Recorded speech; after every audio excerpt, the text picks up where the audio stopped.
Shalom, meus irmãos. Hoje eu estou trazendo para vocês um estudo sobre um assunto que bastante é discorrido no nosso meio e é justamente sobre maldição hereditária. A pergunta é: existe ou não maldição hereditária para um cristão? Vamos ver o que a Bíblia nos diz. Se você gostou deste assunto e se você tem dúvidas quanto a esta questão, eu lhe peço para que você fique até o final deste vídeo. Eu tenho certeza que este estudo estará abençoando a sua vida poderosamente através dos ensinamentos da palavra de Deus. Em primeiro lugar, eu destaco que as pessoas que afirmam que existe maldição hereditária sobre um cristão, elas utilizam o texto de Êxodo, capítulo 20, versículo 5, em sua parte B, que Deus diz assim: Eu sou o vosso Senhor e Deus zeloso, que visito a iniquidade dos pais nos filhos, até a terceira e quarta geração daqueles que me aborrecem. Na realidade, este texto nada fala sobre maldição hereditária para cristão. Pelo contrário, esta palavra é aplicada sobre o juízo de Deus na vida dos ímpios, dos iníquos, daqueles que praticam coisas perversas diante de Deus, daqueles que não temem a sua palavra. A estes, Deus visita a iniquidade dos pais nos filhos até a terceira e quarta geração, dos que lhe aborrecem. Então, vamos pensar aqui a partir deste ângulo. Eu quero fazer uma pergunta neste momento. Se existe maldição hereditária, existe também a bênção hereditária? Se a resposta for sim, então aonde está na Bíblia que exista bênção hereditária? Qual o texto? E se disser que não é porque tem maldição hereditária que também vai ter bênção hereditária. Então quer dizer que o poder das trevas é mais eficaz do que o poder de Deus? Essa é a primeira pergunta. Na realidade, vamos usar aqui duas passagens bíblicas para provar que não existe maldição hereditária sobre um cristão de uma forma muito clara, tá bom? 1 Samuel, capítulo 3, nós conhecemos a história do profeta Samuel, que desde sua infância ouvia a voz de Deus. Ele cresceu temendo ao Senhor, se tornou adulto e ele foi um dos maiores sacerdotes do seu tempo. Temia a Deus, obedecia os mandamentos do Senhor, fazia o que agradava ao Senhor e, acima de tudo, andava em caminhos retos. Então, fazendo ele tudo isto, era para os filhos dele também seguirem o mesmo caminho. Sim ou não? Sim. Logo, a crença é de que aquilo que os meus pais fizeram no passado interfere na minha vida. Mas isso é totalmente o contrário do que a Bíblia nos ensina. Você viu como era o profeta Samuel em toda a sua vida. E em 1 Samuel, capítulo 8, versículo 3, nos diz que os filhos de Samuel foram homens perversos, homens que não temiam a Deus, homens que estavam se aprofundando em maldade, distorciam a verdade e, acima de tudo, pervertiam até mesmo a justiça. Por que eles não seguiram o mesmo caminho que o pai? Homem temente a Deus, um homem que viveu literalmente para o Senhor, cheio da presença de Deus, cheio do Espírito Santo. Mas vamos para uma segunda passagem que nos mostra o sentido contrário deste acontecimento. 1 Reis, capítulo 15, versículo 3, nos diz sobre Abias, rei de Judá.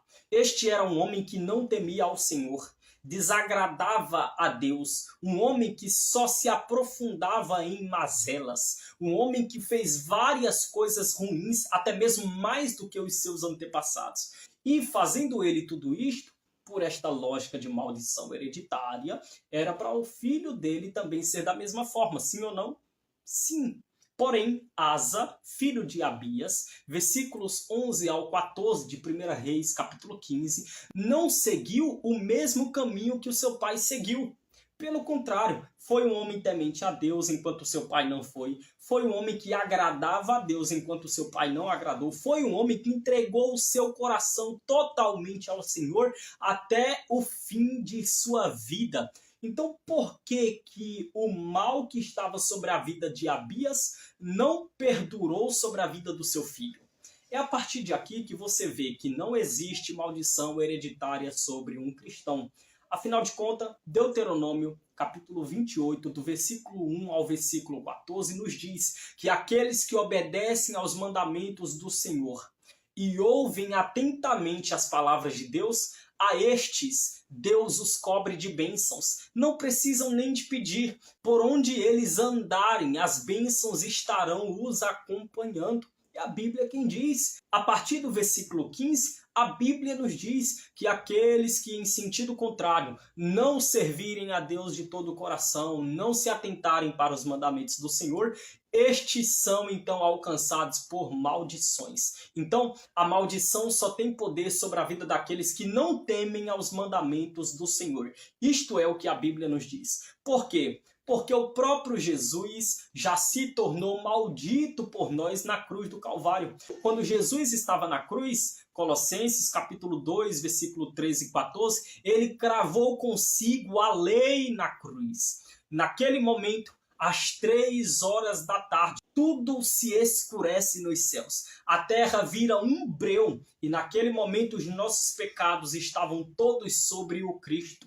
Ele se tornou maldito por nós. Deuteronômio capítulo 21, versículo 22, versículo 23 nos diz que aquele que for condenado de morte e for morto pendurado no madeiro, este é maldito de Deus. O seu corpo deve ser retirado do madeiro no mesmo dia de sua morte para ser sepultado. Isto foi o que aconteceu com Jesus. Ele se tornou maldito por nós. Ele levou consigo as nossas enfermidades, Isaías 53. Ele levou consigo os nossos pecados. Ele pagou um alto preço, preço de cruz, entregando a sua própria vida por amor a cada um de nós. Então Jesus já levou consigo todas as maldições. Aqueles que estão em Cristo, nova criatura são. As coisas velhas se passaram, eis que tudo se fez novo. Aqueles que estão em Cristo são alcançados por toda sorte de bênçãos espirituais. Efésios capítulo 1 e versículo 3. Isto é o que a Bíblia nos ensina. Se pegarmos até mesmo a história do profeta Balaão, você vai ver em Números capítulo 23 que ele foi chamado para amaldiçoar o povo de Deus, mas Deus já tinha abençoado o seu povo. E Deus é quem diz em sua santa palavra, a partir do capítulo 24 de Números, dizendo: como é que você quer amaldiçoar um povo que eu já abençoei? Não existe encantamento contra Jacó. Isto é o que Deus declara em sua palavra. Não há obra de macumbaria, de feitiçaria e nenhuma sorte de maldição que alcance o povo de Deus. Jesus disse em Lucas capítulo 10, versículo 19: eis que vos dou poder para pisar serpentes e escorpiões e toda a força maligna.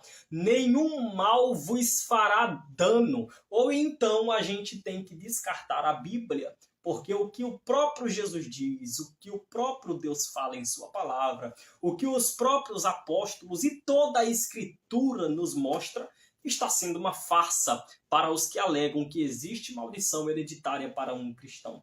E uma coisa que eu quero destacar a vocês é que eu creio que exista sim doenças hereditárias. Isto existe, não há como negar. Isto é uma prova irrefutável, tá bom? Quanto a esta questão. A medicina nos mostra isto. Eu não sou médico, mas eu posso dar exemplos de doenças hereditárias, como, por exemplo, a diabetes, a síndrome de Down, a talassemia, dentre tantas outras doenças. Então existem doenças hereditárias, existe a questão da cultura. A sociologia nos ensina que uma criança, até os seus 5 a 7 anos de idade, está em sua fase de aprendizado. E aquilo que ela aprende até este período é o que ela então exercerá quando se tornar adulta. Mas eu preciso esclarecer que existem exceções. Um exemplo, não é porque uma criança nasceu no meio de uma comunidade vendo tantas mazelas acontecendo à sua volta, pessoas matando outras, pessoas assaltando, enfim, que ela também fará a mesma coisa quando se tornar adulta. Existem exceções. Então, sobre a nossa vida, nós precisamos entender que não é porque os meus pais fizeram coisas no passado de errado, Não é porque os meus avós fizeram coisas de errado no passado. Não é porque meus bisavós fizeram coisas erradas no passado que eu vou pagar por aquilo que eles fizeram. Isto é claro nas Escrituras, quando lemos em Romanos capítulo 14, versículo 12. O apóstolo Paulo declara que cada um dará conta de si mesmo diante de Deus. Então eu pago por aquilo que eu faço. Não existe maldição sobre a minha vida, uma vez que eu estou com Cristo. Não existe condenação contra mim, Romanos capítulo 8, versículo 1, uma vez que eu estou em Cristo. Então guarde essa palavra no seu coração neste momento. Você está livre de toda e qualquer força do diabo. Não existe nenhum mal que possa ficar de pé sobre a sua vida. Deus te libertou através de Cristo. Gálatas capítulo 5, versículo 1, o apóstolo Paulo declara que Cristo nos libertou para que vivamos uma vida em plena liberdade. Não uma vida de servidão como no passado. Logo, que liberdade plena é essa que hoje eu sou liberto, mas a qualquer momento, com Cristo ainda, o mal pode vir sobre a minha vida. Isto não é a libertação de Cristo. A libertação de Cristo é uma libertação efetiva para todos os momentos de sua vida. Uma vez que você está com Ele, nova criatura você é alcançado por toda sorte de bênçãos em regiões espirituais e não existe mal que prevaleça sobre a sua vida. O diabo não tem poder algum sobre você. Nenhum mal nos sucederá, nem praga alguma chegará à nossa tenda. Salmos 91 nos ensina isso. Então, eu termino dizendo com muita humildade que acreditar que exista a possibilidade de vir uma maldição hereditária sobre a vida de um cristão é você descartar toda a Bíblia, porque isto não é o que as Escrituras nos ensinam. Que Deus em Cristo lhe abençoe e eu espero você no nosso próximo vídeo. Tchau, tchau.